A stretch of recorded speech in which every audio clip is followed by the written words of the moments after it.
Okay, so today I'm going to be talking about how exercise affects people with Parkinson's disease, both in a positive and negative way. So we know that exercise for normal people is healthy, but for people with Parkinson's disease, it is a vital component for them to help maintain things such as balance, mobility, and helps them complete everyday tasks. And exercise does actually help with some of the symptoms of Parkinson's disease. But if you'll remember, for whoever watched my healthcare video, I said that Parkinson's is kind of an inevitable fate, and one of the best things you can do for to slow down the decrease in the quality of life is to exercise and work out.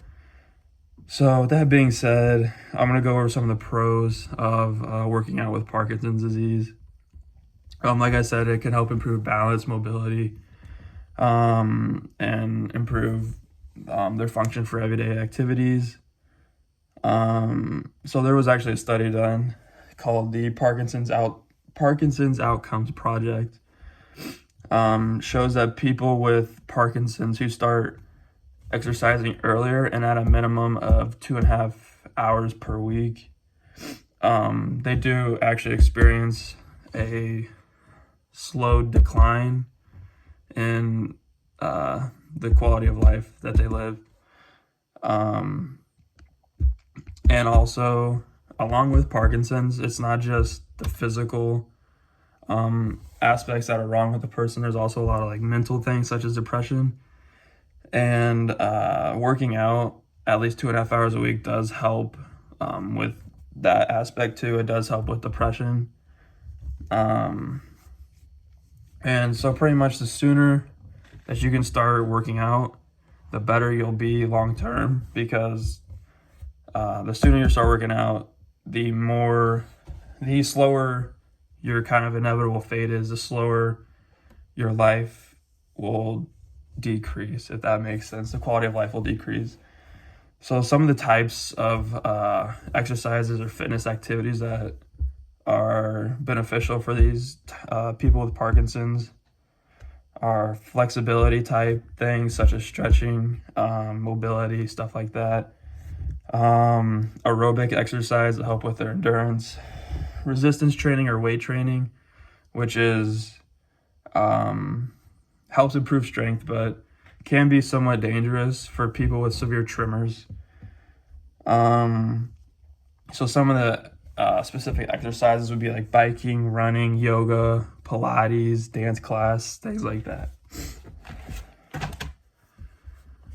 Just like with normal people, there are different types of people when working out. So for example, if a person with Parkinson's has lived a sedentary lifestyle up until this point, they're going to have a different experience working out than someone who's been active their entire life. So for the sedentary people, maybe getting up and moving around for half an hour a day is their exercise, as opposed to someone who's active, where they can build up to more vigorous type activities. So that's one of the challenges when looking at exercising with Parkinson's disease. And also the early diagnostic stage. People tend to be just as fit as people without Parkinson's, which is kind of like a honeymoon phase where they're kind of like, oh, I'm okay, so I don't need to work out right now. I can delay it and put it off, which is not the case, because the earlier you do it, obviously the better you'll be. And some more challenges since Parkinson's is a progressive disease, the longer you have it, the worse it gets. It does become harder and more challenging throughout the time that you have it. So that's another reason why starting so early is such an important aspect of it, because with progression of the disease, they lose flexibility in joints, they have tighter, more rigid muscles, which all this can affect their everyday living tasks, balance, endurance, mobility, things like that. And then they lose, people with Parkinson's have a decrease in muscle strength, conditioning, and endurance, which affect their ability to sometimes walk and balance again. They also can suffer a decrease in cardiovascular conditioning, which affects their endurance, and again also affects their ability to do everyday tasks. And like I said, as a disease progresses, it does become more and more difficult to work out, which is why it's very critical to start as soon as you can. And there's been a lot of questions asked about how hard someone with Parkinson's should actually work out, which there is a very fine line between beneficial workout and then there's pushing yourself too far, which is very dangerous for someone with Parkinson's, because it can kind of increase the symptoms, like such as tremors when they're working out. So they have to be very careful and wary of that. And then anyone who else watched my health fair video, I talked about Michael J. Fox, who's probably one of the biggest advocates. He has Parkinson's disease. He was diagnosed when he was 27 years old. He has very hard time like articulating sentences, doing everyday tasks, things like that. He can't really sit still at all for more than a couple seconds without having tremors and stuff like that.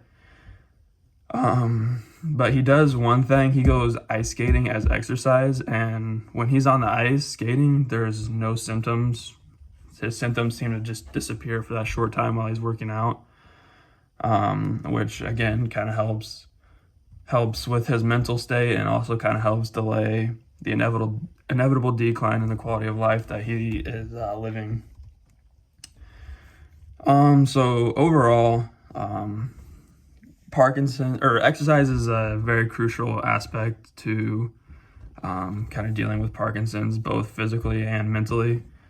Like I said, there's no cure, so this is kind of a cure. It kind of delays that loss in quality of life as long as possible anyway. Like I said, there are many challenges, but also there are many benefits which kind of outweigh the challenges. So it is very important for these people to exercise, but it also is important for them to know and understand their limits. So like, for example, a sedentary person shouldn't try to be doing the activities that an active person does, at least right off the bat. They can work up to it, but they must know and understand their limits to avoid injury and furthering their decline in life.